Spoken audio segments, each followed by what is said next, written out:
Hey, Scott Horton here for MPV Engineering. This isn't for all of you, but for high-end contractors specializing in industrial construction and end users who own and operate industrial equipment. MPV offers licensed professional consulting on chemical and mechanical engineering for your projects. Tanks, pressure vessels, piping, heat exchangers, HVAC equipment, chemical reactors for oil companies or manufacturing facilities, as well as project management support and troubleshooting for those implementing designs. MPV will get your industrial project up and running. Head over to mpvengineering.com. Hey man, how's it going, y'all? Welcome back to the show. I'm Scott Horton. I'm doing a show.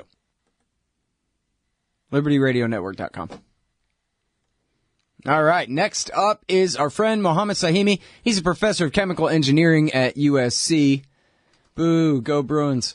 No offense though. And but we don't usually talk with him about chemical engineering so much, but about Iranian politics. And as I was saying earlier on the show, he did a great job for years and years and years, helping us truth tellers debunk the lies about Iran's nuclear program. But now that that's sort of kind of out of the way, it's still relevant to this story, of course.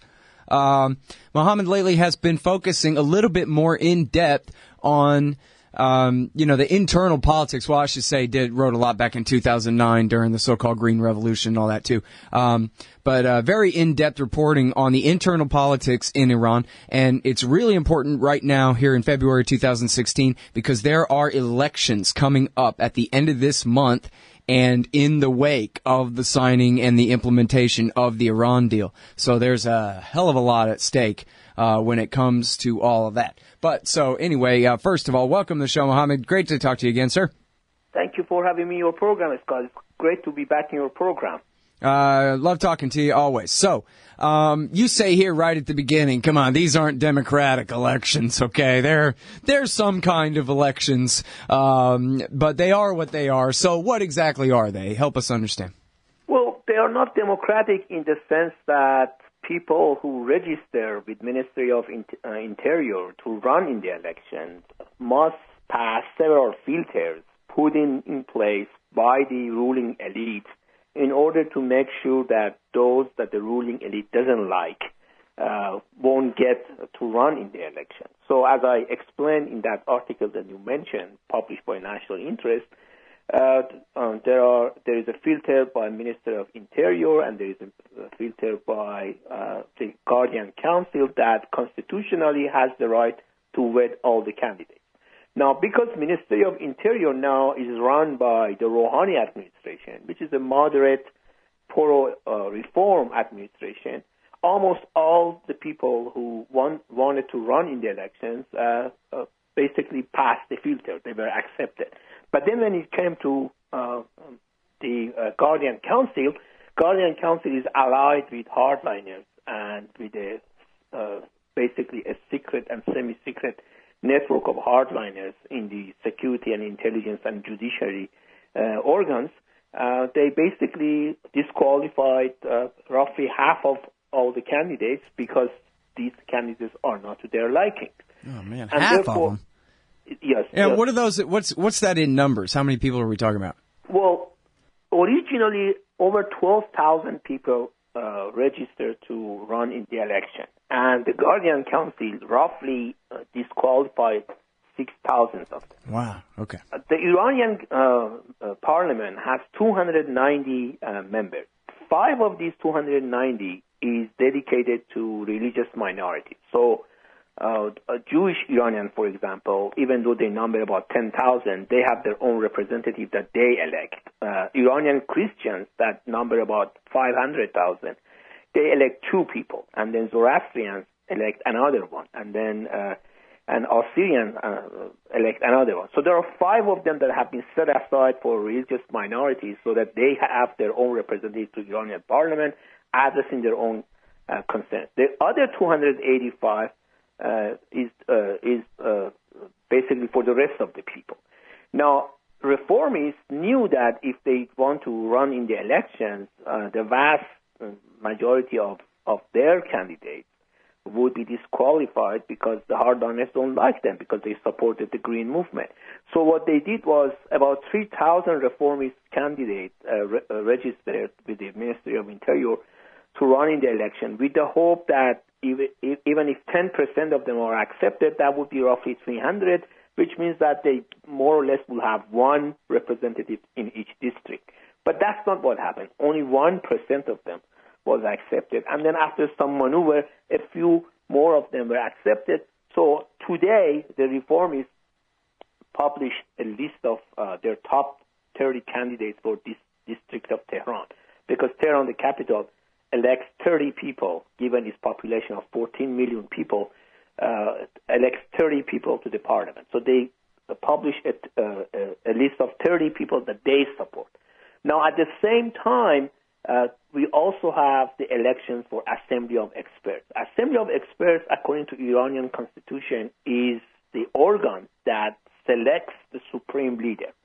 And because the supreme leader has a lot of power, the elections for Assembly of Experts are also important. But this election in particular has become vastly more important simply because most people think that the supreme leader, Ayatollah Ali Khamenei, will pass away during the next term of Assembly of Experts. The members of Assembly of Experts serve for 10 years. So most people think that over the next 10 years, he will pass away. And in fact, he even himself in a speech last September said that I may not be around in the next 10 years, and therefore we should be careful about who we select as the next supreme leader and so on. Mm-hmm. So because of that election has also taken extraordinary significance. Again, there are two groups. There are hardline clerics that support the security intelligence hardliners and Ayatollah Khamenei, and there are reformists and moderates that have another view. I know when you were introducing me, you said that these elections have bearing on Iran's nuclear program and Iran's foreign policy, and in fact they do. It is very important for Iranians to have a moderate government in place, because the hardliners in Iran, just U.S. hardliners, oppose nuclear agreement. And as we approach the day of implementation about a month ago, the hardliners in Iran did all sorts of maneuvering in order to provoke the United States to do something so that the implementation of the agreement would at least be suspended. For example, they had these missiles, they started maneuvering in the Persian Gulf, having missiles that fired and passed by a U.S. carrier. And they had, when those sailors were arrested, although they were released less than 24 hours later because of the Rouhani administration efforts, after that they have been putting on a lot of propaganda showing, these sailors in some sad situation which are inhuman and should be condemned. So Iranian hardliners are also opposed to nuclear agreement. They are also opposed to opening Iran to outside world, opening Iran economy to outside world. And most importantly, in my view, Iranian hardliners and the Rouhani administration have two completely view of what's going on in the Middle East. If you follow what Iranian hardliners, IRGC commanders and so on, say about Saudi Arabia or Syria or Iraq, they are ultra hard. They threaten Saudi Arabia. Of course, Saudi Arabia started threatening, but they also respond in kind and so on. On the other hand, if you read what Iranian Foreign Minister Mohammad Javad Zarif says or President Rouhani says and so on, they always talk about reconciliation, willing to negotiate with Saudi Arabia, willing to cooperate regarding resolving the civil war in Syria and so on. Now, one might say that this is good cop, bad cop, but it actually is not.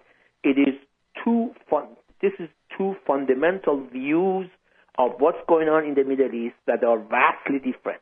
One side wants to make compromises, just like in nuclear program. When Rouhani administration made compromises, it actually crossed several red lines that Ayatollah Khamenei had set. They crossed those red lines in order to reach a compromise. So these are two fundamentally different views of what's going on inside Iran and outside. Right, absolutely. All right, let's stop right there for a sec. We got to take this break. We'll be right back, y'all, with more with Mohammed Sahimi. This one is in the national interest, I forgot to say. Iran's elections, reformist hardliners, and the deep state. Hey, y'all, Scott here. On average, how much do you think these interviews are worth to you? Of course, I've never charged for my archives in a dozen years of doing this, and I'm not about to start. But at patreon.com/Scott Horton Show, you can name your own price to help support and make sure there's still new interviews to give away. So what do you think? 2 bits? $1.50? There are usually about 80 interviews per month, I guess, so take that into account.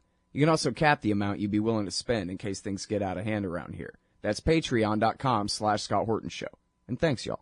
Hey, y'all, Scott Horton here for WallStreetWindow.com. Mike Swanson knows his stuff. He made a killing running his own hedge fund and always gets out of the stock market before the government-generated bubbles pop, which is, by the way, what he's doing right now, selling all his stocks and betting on gold and commodities. Sign up at WallStreetWindow.com and get real-time updates from Mike on all his market moves. It's hard to know how to protect your savings and earn a good return in an economy like this. Mike Swanson can help. Follow along on paper and see for yourself. WallStreetWindow.com. Hey, I'm Scott. Welcome back, guys. Wrapping up the show for the day. Thanks for tuning in. I'm on the line with Mohammed Sahimi, Iranian expat and peacemonger, truth teller about Iran's civilian safeguarded nuclear program. I just want to make that real clear to everybody that Mohammed Sahimi, he's an Iranian expat living in the United States of America. He does not support the Ayatollah's regime, nor does he support American intervention in Iran to change their regime or improve it or do anything to it in any way whatsoever. He's just the facts on the nuclear program that is civilian, safeguarded, harmless nuclear program, now safeguarded far beyond what it ever was before. Because I know how people get, you know. You hear somebody say, well, the Greens, this and that. They go, you're CIA. Or you go, well, you know, the nuclear program, this or that. And they go, you're for the Ayatollah. And, of course, I know most of you guys don't think that way, but I just kind of want to make sure that we're clear here about who's who and what's what. So, now, when it comes to the Greens, I wanted to ask you, Mohammed, whether first of all, the current president, Rouhani, he's actually not up for re-election right now, but his, so-called, at least, success in achieving the nuclear deal with the U.S. and the rest of the major powers here, that's expected to be reflected in the results of the parliamentary elections, I guess. But I want to ask you, is he actually part of the Green movement? Or, you said there's basically two groups, but, when an American says, well, the reformers over there, who knows what who they're talking about. So I was wondering, exactly what is Rouhani's relationship? Is it the actual Green movement that you would expect to do any better? Or like you were saying, so many of them have been excluded. Will we even be able to see a pro-Rouhani result in these elections as a response to his success in getting the nuclear deal and the sanctions lifted? Yes. First of all, President Rouhani and former Prime Minister Amir Hossein Mousavi, one of the three leaders of Green movement, were very close. In fact, when the Natanz enrichment facility started working several years ago, the very first two officials that visited the facility were Rouhani and Mousavi, because they both played a fundamental role in restarting Iran's nuclear program in the 1990s and late 1980s. Rouhani never actually supported Green movement, but since before his election, when he was running for president, he has talked about the fact that the leaders of Green movement should be released from their house arrest, and he has said that if the hardliners think that these three people, the leaders of Green movement, have done anything wrong, the easiest thing is to put them on a fair and open trial so that they can explain their side and the hardliners can explain their side. But of course, the hardliners are not willing to do it because they know the leaders of Green movement never really did anything wrong. They just protested the fraud that we had in 2009 presidential election. His lieutenants have also talked about it. But the fact of the matter is this is not in Rouhani's control. If it were under Rouhani's control, he would have released these three people, a long time ago. For the current elections, the hope is not that they would take over the parliament by a coalition of reformists and moderates per se, but the hope is to expel the current hardline deputies or representatives to the parliament, so that the next parliament will be more moderate and more in cooperation with the government. Because the present parliament or majlis try to impede the progress of nuclear negotiations because it's dominated by hardliners. They summon Rouhani's ministers, like Foreign Minister Zarif and others, to the parliament repeatedly and questioning him. And they even shouted slogans against nuclear negotiations, the United States, and so on and so forth, in the parliament, which was very ugly and not something that one does in the national parliament of a country. So the hope is that, given that the vast majority of reformists have been disqualified from running, and the remaining candidates can form a sort of moderate parliament that would be more supportive of the Rouhani administration. So Rouhani never, to summarize, Rouhani never actually in wars or publicly supported the Green movement, but he has been very supportive of the release of the leaders of Green movement and national reconciliation and moving forward and trying to open up the political space in Iraq. I must say that compared to Ahmadinejad era, 8 years of Ahmadinejad, the cultural and political space in Iranian universities is much more open, and a huge number of books that didn't get permission to be published in Iran have now been published. There are more lively discussions in Iranian universities. And for this election, let me mention this important fact. Investigative Iranian journalist Akbar Ganji, who spent 7 years in jail in Iran and now lives in exile in the United States, he called for people to go and vote in such a way that the worst of hardliners would not be re-elected and not go back to the Parliament and Assembly of Experts. And I mentioned it in the National Interest article, that call has actually taken steam, and now even in Iran they are talking about it. In fact, that has become so strong that hardliners have started taking positions against it. Former President Mohammad Khatami, who was a reformist, also issued a statement on Saturday, just 2-3 days ago, calling for the same thing. He said, if it is not possible to vote for the candidates that we want to get elected, we cannot vote by not voting for those, the worst of those hardliners, and preventing them from, being sent to Assembly of Experts and Parliament. Mm-hmm. So that's the minimum expectations that we have. And given that there is a lot of excitement about these elections, and given all these calls, and given the social networks activity and so on, we are hoping, people like me are hoping that this would be the beginning of something better for Iran, where we have a more open political space, we have less pressure on people, we have better foreign policy for Iran, and we have reconciliation not only within Iran but also outside Iran, and in particular in the Middle East. Yeah, wow. Again, the article is Iran's elections, reformists, hardliners, and the deep state. Yeah, they got one there too. They're military, industrial, special forces, exactly. Spies, money-making complex, just like in the U.S. And now, so I wanted to ask you about the economy and how much it's improved since the lifting of the sanctions. I know it's been a very short amount of time, but that's what people really vote on, right? They did, and it is too early to expect that the effect of lifting the sanctions would show up right away. But I must say that since Rouhani took office in August of 2013, inflation has been totally tamed. Inflation when he took office was running around 50%, but now even World Bank and International Monetary Fund report that the inflation is around 10%. So it has drastically been reduced. The unemployment rate has improved a bit, but the economy is still in sort of a recession because of two important factors.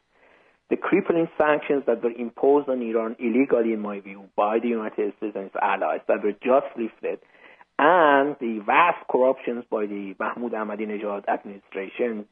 Basically, he and his allies plundered the national resources, wasted over $1 trillion that Iran had from oil income during oil exports during his administration, and left Rouhani administration with huge internal debt to central bank and other financial organizations.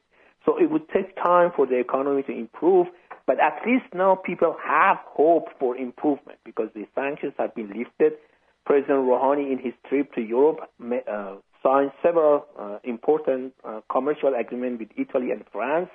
There is going to be new investment by European countries in Iran, and Iran's oil have started flowing to Europe again, and therefore there is hope for a better economy in the future. Yeah. Well, and hopefully a better and better relationship with the empire, but I guess we'll see about that. We're still back in Badr in Iraq, but fighting them in Syria, so never know how that's going to shake out. Thanks again for coming back on the show, Mohammed. You're great. It's always great talking to you, Scott. All right, so that's Mohammed Sahimi. He is at thenationalinterest.org. Hey, y'all, Scott Horton here for Liberty.me, the great libertarian social network. They've got all the social media bells and whistles. Plus, you get your own publishing site, and there are classes, shows, books, and resources of all kinds. And I host 2 shows on Liberty.me. Eye on the Empire with Liberty.me's Chief Liberty Officer Jeffrey Tucker every other Tuesday, and The Future of Freedom with FFF founder and president Jacob Hornberger every Thursday night, both at 8 Eastern. When you sign up, add me as a friend on there. ScottHorton.Liberty.me. Be free. Liberty.me. Hey, y'all, Scott Horton here. It's always safe to say that one should keep at least some of your savings in precious metals as a hedge against inflation. And if this economy ever does heat back up and the banks start expanding credit, rising prices could make metals a very profitable bet. Since 1977, Robertson Roberts Brokerage Inc. has been helping people buy and sell gold, silver, platinum, and palladium, and they do it well. They're fast, reliable, and trusted for more than 35 years. And they take Bitcoin. Call Robertson Roberts at 1-800-874-9760 or stop by rrbi.co. Hey, all, Scott Horton here to tell you about this great new ebook by longtime Future Freedom author Scott McPherson. Freedom and Security, the Second Amendment and the Right to Keep and Bear Arms. This is the definitive principled case in favor of gun rights and against gun control. America is exceptional. Here the people come first, and we refuse to allow the state a monopoly on firearms. Our liberty depends on it. Get Scott McPherson's Freedom and Security, the Second Amendment and the Right to Keep and Bear Arms on Kindle at Amazon.com today.